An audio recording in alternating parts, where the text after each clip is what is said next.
The CMO Confidential podcast is a proud member of the I Hear Everything podcast network. Looking to launch or scale your podcast? I Hear Everything delivers podcast production, growth, and monetization solutions that transform your words into profit. Ready to give your brand a voice? Then visit iheareverything.com. Welcome to CMO Confidential, the podcast that takes you inside the drama, decisions, and choices that go with being the head of marketing. Hosted by five-time CMO Mike Linton. Welcome, marketers, advertisers, and those who love them to Chief Marketing Officer Confidential. CMO Confidential is a program that takes you inside the drama, the decisions, and the politics that go with being the head of marketing at any company in what is one of the most scrutinized jobs in the executive suite. I'm Mike Linton, the former Chief Marketing Officer of Best Buy, eBay, Farmers Insurance, and Ancestry.com, here today with my guest, Seth Matlin. Today's topic: is the CMO position the hardest job in business? Now, Seth, we've known each other for a long time. He's a champion of marketing, and his career includes stints as the president of Rock the Vote, CMO of Live Nation, and the founder of CAA Marketing. Currently, he's the managing director of the Forbes CMO Network. He is widely followed and also wrote a book called The Scratch and Sniff Book of Weed. Now, Seth recently stated, "New Year, same old." What was it you said? You said, Seth? I said, Mike, for your listeners who didn't see it, I said, "New Year, same old fuckery surrounding the narrative, surrounding the CMO narrative." Yes. So this is going to be a great show. I'm really excited to have Seth on it because you can tell he has a really good a really strong point of view. And I've known him, gosh, it's over 10 years. So we're gonna have a no holds barred discussion. I don't want to age you, but it's getting very close to 20 years. Beth, you're killing me, man. All right, we're moving on right now. Let's start by talking about this post, New Year, same old fuckery. Tell us what you're thinking about and what drove you to make that statement. Well, it's not a conversation that I don't have on the regular, which is to say that it is. But I was provoked by an article in Fortune that said that the headline was something to the effect of Fortune 500 companies eliminating the CMO post. The article then went on to highlight two companies amongst 500 that had recently eliminated the post. And then actually it highlighted three, and then a few paragraphs later, it said, "Oh, this one brought it back a year later." Yeah, that was McDonald's. It was I think it was exactly. UPS and Etsy, and then McDonald's had dumped it. And UPS, exactly. And it just like the previous narrative, the debunked narrative about CMO tenure, which lacked data, statistical relevance, any scrutiny, any context about why CMOs were leaving jobs, but left you with the perception that CMOs were getting fired over and over and over again, which has since been corrected by the search firms that were putting it out. It's just this industry, this community seems to have this kind of self-flagellating desire to self-flagellate, and just it's so self-defeating. And it's not just self-defeating for the CMOs and their marketing organizations. It's self-defeating for the organizations who do and should be relying on the chief marketing officer and her organization to be a principal architect of enterprise growth and strategy. And when we continue to perpetuate that this is a no-win job, now, by the way, there is some truth to the difficulties of the job, which I think we'll get into. We're going to talk about that shortly, yes. We serve nobody well except whoever wrote a piece that's looking for, a couple of page views and or search firms who are looking to traditional search firms in particular, who are just looking to fill square pegs with square holes. This is a great opening. And we are going to have Richard Sanderson on the show again to talk about it's the best of times, it's the worst of times for marketing. Well, Richard did correct the record a year later, right? And they added context and they added the why we were seeing this movement. They also stopped just looking at the top 100 or top couple. Yeah, hundred. That's not representative of anything except themselves. Exactly. And I was at a Marketing 50 summit where they came out with that, and the first time that said the average tenure is 2 years. And we were all like, wow. Anyways, with that as background, you have publicly said, in your mind, the CMO position is the toughest in business. Tell us why you think that. Well, I think it absolutely is. And I'll give you a few reasons, and they kind of, it's a little bit of a Venn diagram. But I think before answering it, it's also important to recognize there are multiple types of CMOs. And so across those types, some broad generalizations, there are, as I say, a handful of reasons. But amongst them is the fact that most CEOs do not who are typically the hiring, the person making the final call, do not understand that there are multiple types of CMOs. And so they are, again, square peg, square hole, when that may not be the right fit. So let me give you a few thoughts. Today's CMO has the daunting task of being asked to plan for the unknown and react to the unimaginable in real time. It is trite, but nonetheless true to say there has been such a massive explosion, a sheer volume of change in the how and the where we reach people, but also just in the socio-cultural economic context that influences how the people we are marketing to, I don't care if you're B2B, B2C, D2C, or any combination thereof, you're still marketing to people. You're still selling to people. What they think about, where their attentions are, what their moods are, what their concerns, fears, anxieties are.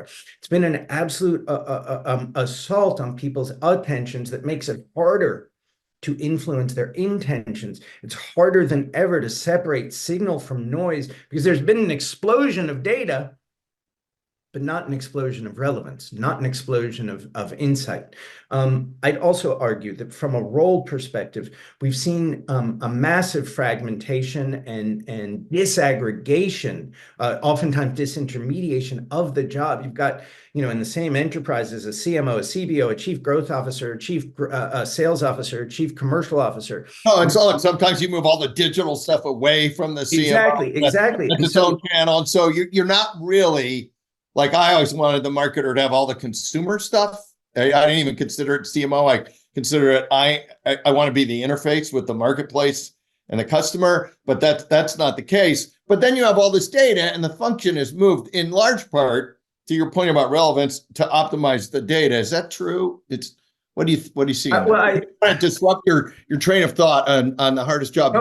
Look, I think the question's a good one, and I think that the role has always been the optimization of data, right? But I don't think we're doing a particularly good job of it, and I think part of that is because the CEOs and CFOs to whom CMOs often report they're desperately seeking certainty. They're desperately seeking predictability. When I say desperate, it's no pejorative. Like, look, I've been there. Yeah. Who doesn't want certainty and predictability? And while these positions are expert in the black and white of numbers, they're not typically expert in the 50 shades of gray that color why people buy. Human beings are a fairly idiosyncratic bunch. You heard it here first.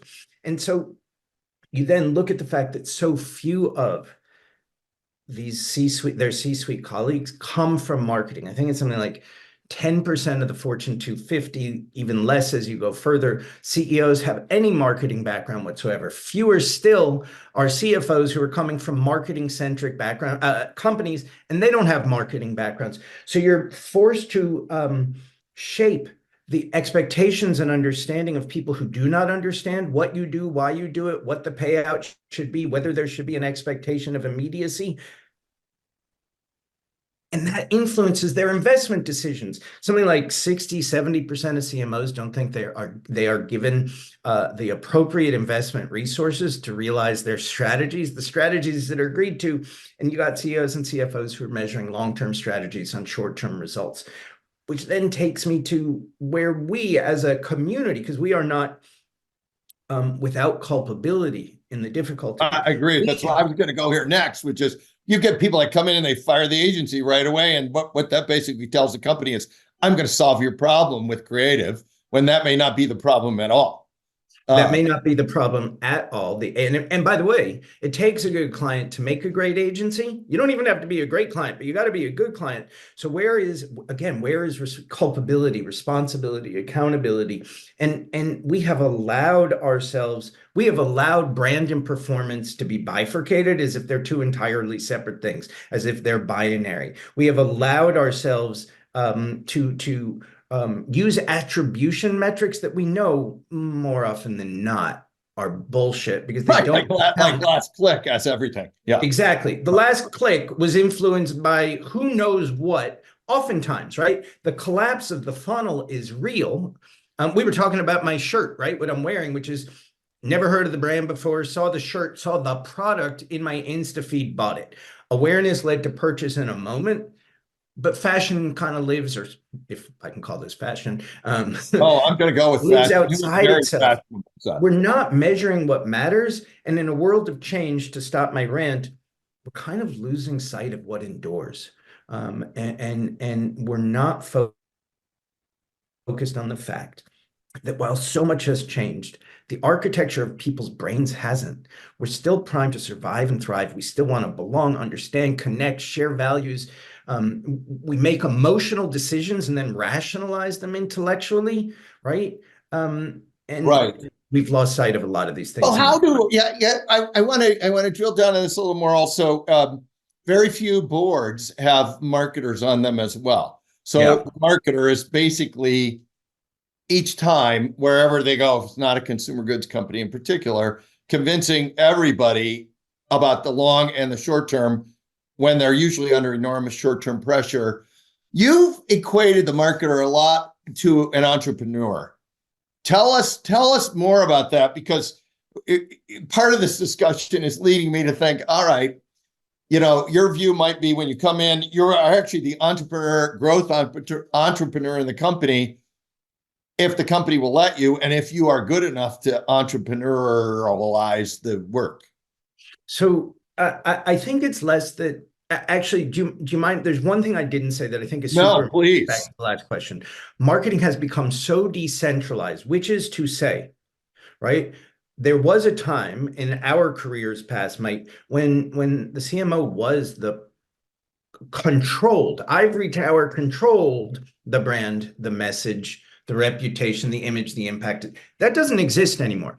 Anyone controls with their iPhone, with a keyboard, can control the destiny of a brand for good or ill in a moment. They can change the destiny or brand in a moment. What the CEO says or doesn't do, where they spend lobbying dollars, what the customer service representative does or doesn't do. And yet the CMO still maintains accountability for so many things they don't control. But back to your more recent question, it's not so much that I equate the CMO with an entrepreneur per se, but that I think that entrepreneurial CMOs have a greater opportunity to succeed in today's world, by which I mean that unless and until we embrace the absence of certainty, unless and until we embrace and learn from smart failures, we will not grow. Right? Because there is no certainty in marketing today. By the way, there never has been. There never has been, sadly. Yes. Yeah, there never has been. And so we have to cultivate and create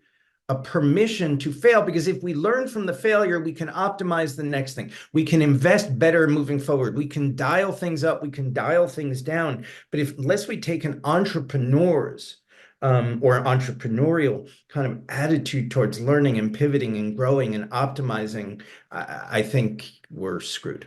So a couple of questions I'm going to lay them all out and then you could take them. One is, all right, I agree with everything you just said, is you have to create a vision of how the consumer and the marketplace are going to go, and you have to make this work.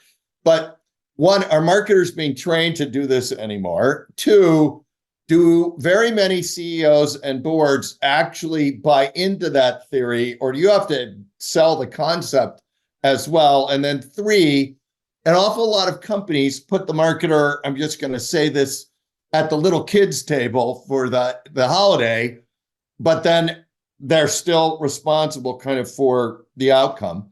And then we can also talk about why marketers actually sometimes put themselves at the little kids table on their own. Just talk about how do you see that? And then if you are looking at that as a CMO or a wannabe CMO, how do you play through it? That's like two questions all in one. Yeah, no, but they kind of connect and roll up. So, I gave some remarks at last year's Forbes CMO Summit that were titled "Marketing Needs Much Better Marketing," and I was speaking about internal marketing and external marketing. The quality of our work as a global community, it's not good. Right? Like, a lot of data to prove it's not good. But we're also doing a particularly poor job internally. Now, if I hold every marketer, we should hold each of us to a measure of accountability, which is say, what is the job? The job is to drive growth, period, the end. Sustainable, profitable growth. It may not happen today, but it better happen tomorrow or next week or on some plan. You asked if, and I don't think, actually, let me say it differently. Too few CMOs seem to understand that. And I agree with too few within those who understand, which blows my mind. And too few amongst those even who understand it seem to act as if you need to come to the table as a business executive first, who has an expertise in marketing, not a marketing expert. I was speaking to a CMO who told me that, she went to her CFO and said, I think we need to spend less in marketing next year. I freaking love that. We've used the uncertainty, the economic climate over the last couple of years and fears of recession to say, I got to figure out how to do more with less. No, you should have always been thinking about how to do more with less. Right. Your job isn't to get the most money. Your job is to make the company win the most. Exactly.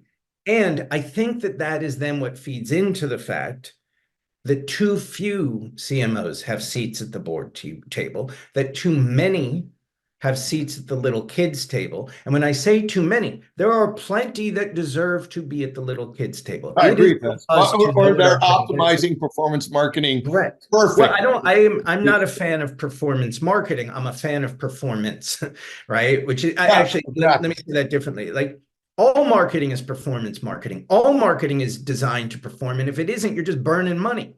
And so we have to take responsibility. It goes back to your first question about, the fuckery surrounding the CMO narrative. We are letting others drive the narrative. We are letting others define the role. If you're a marketer worth your salt, you should be defining the role. And if you're a marketer worth your salt, and there are many, you'll have your seat at the table. So give us some tips. Give our listeners some tips on how they should do that, particularly if they find themselves either interviewing for a job where they can see it's a little kid's table, like how should they manage that interview? Or if they look around and they say, I am at the little kid's table. Well, first of all, physician, heal thyself. So make sure you're doing the job of driving growth and or learning from why growth didn't happen with $1. And that's the thing.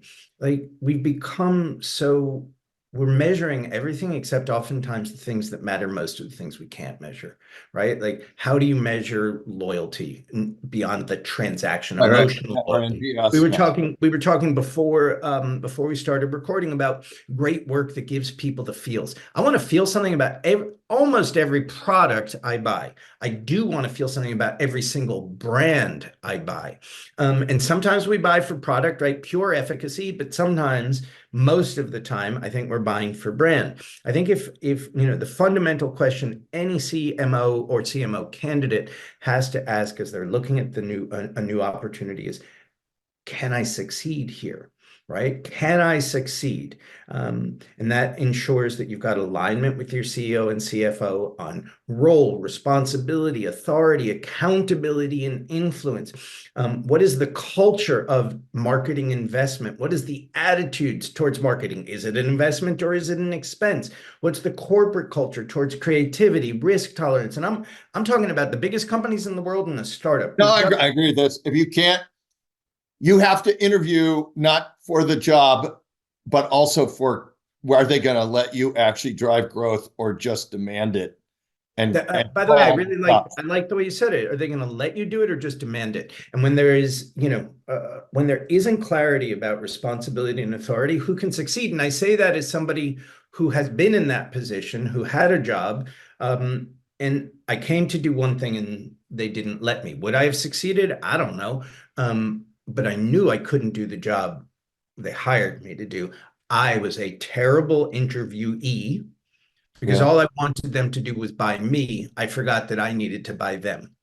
Yeah, I think that's really important. So, hey, let's bounce around a little bit, because there is, I think there's a lot of great advice for marketers in all the stuff you've just said.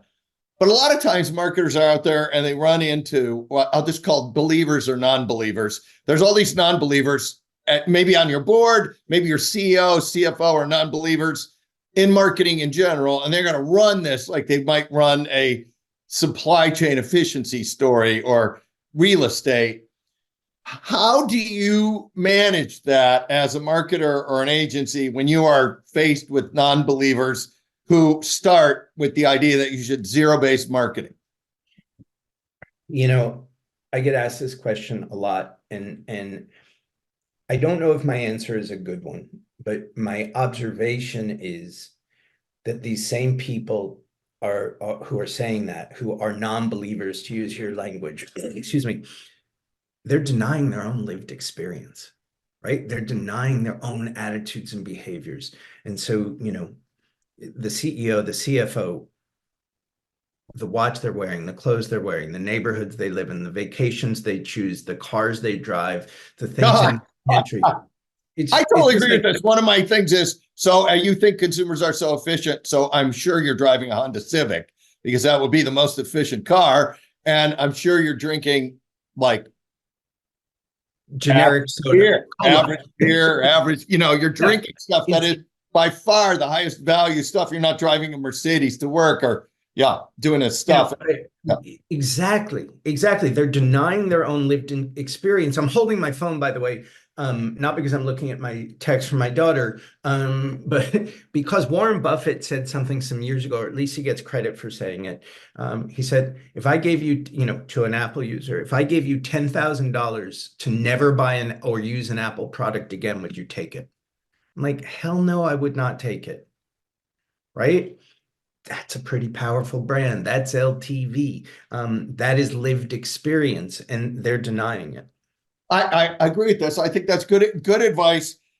Still, the non-believers are interesting. One of the things, we've had a guest or two on the show that have talked about things like Cannes and said that is where marketers are actually not doing themselves any favors by running around giving themselves awards.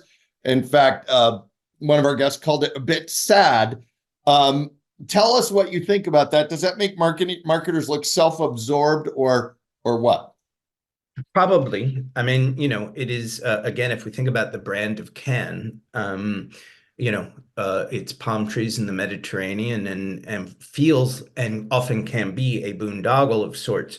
I've opined, I've only been, this year will be my fourth, so I've only been 3 times previously, but my first observation, I went in 2019 for the first time, was, boy, for a festival of creativity, there isn't a lot of creativity on the Croisette or anywhere else outside of the Palais.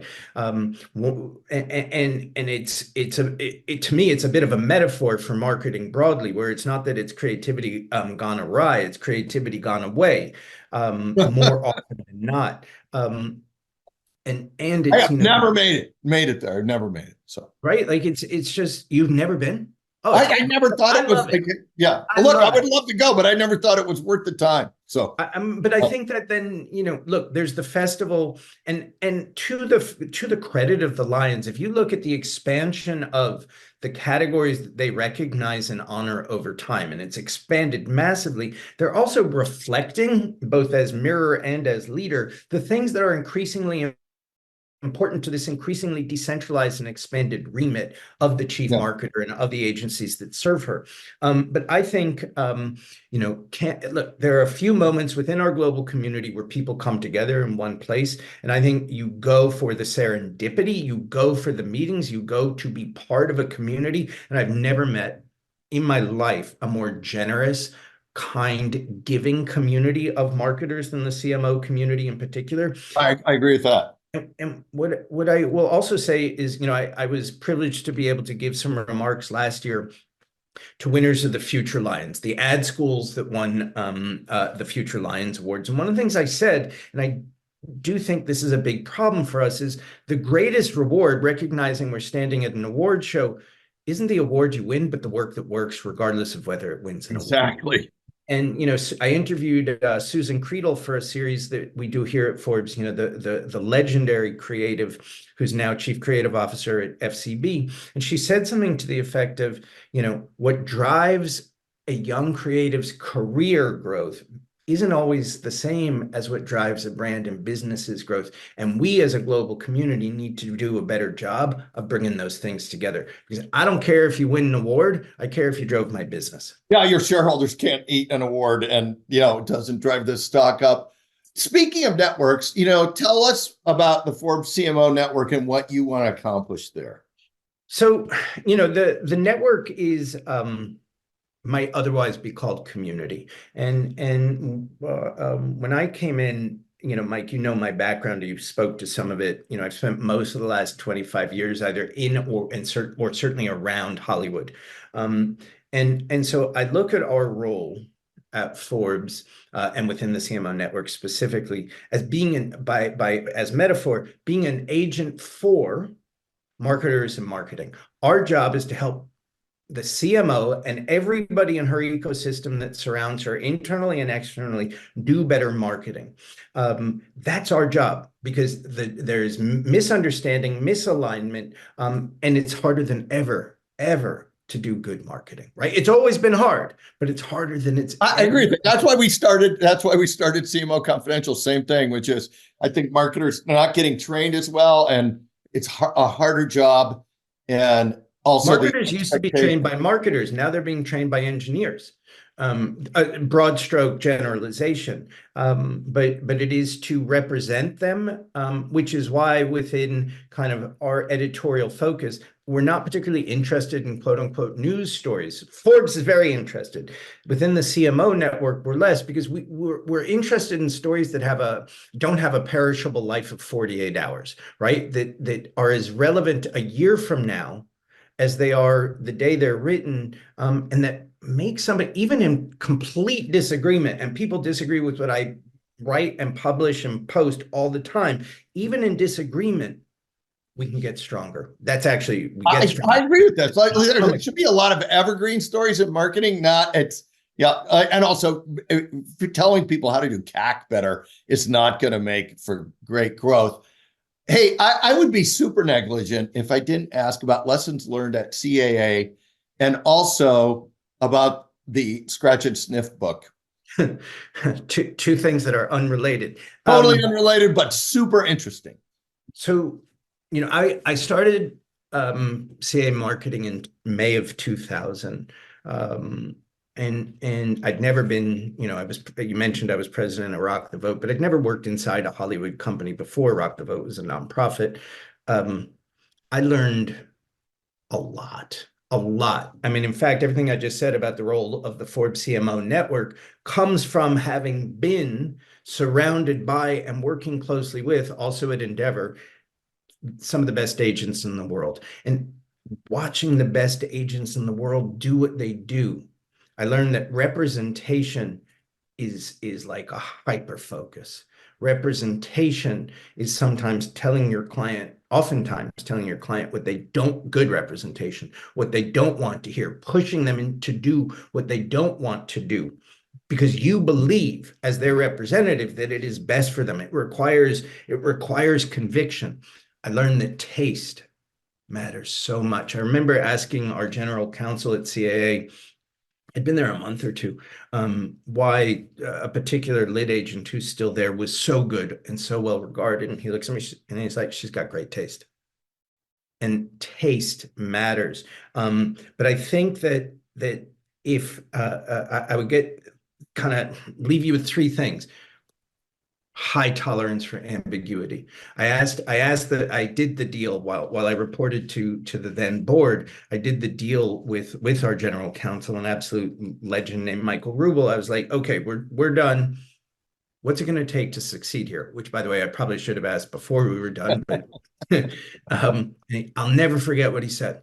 He said, those who succeed here have a high tolerance for ambiguity. High tolerance for ambiguity. That's what everybody needs today, marketers in particular. And I've never hired anyone since who doesn't have a high tolerance for ambiguity, regardless of what I'm hiring them for.